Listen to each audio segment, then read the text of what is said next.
In today's video, I am going to teach you how to manually enroll records in workflows in Hubspot. Manual enrollment is useful when you have specific contacts you want to send through an automation right away, even if they do not meet your normal enrollment triggers. This can also help you test a workflow before you rely on it for larger groups. The key is to start from the workflow itself, then choose the records you want to add. Begin by logging into your Hubspot account and looking at the main navigation. Find Automations, then click Workflows. This takes you to the area where all your workflows are stored, so you can manage and update them in one place. Next, locate the workflow you want to use. You can scroll the list or use the search options if you have many workflows. When you find the correct one, click the name of that specific workflow to open it.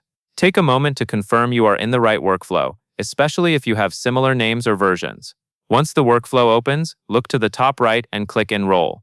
This is the action that allows you to add records manually, without waiting for automatic enrollment criteria.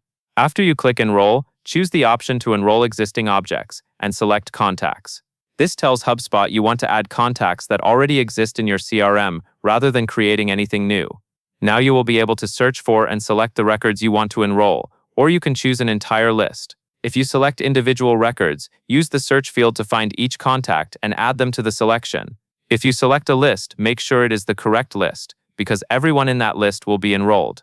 As you select records, pay attention to the count so you know how many contacts are included before you confirm. Finally, go to the bottom right and click the button that enrolls the number of records shown.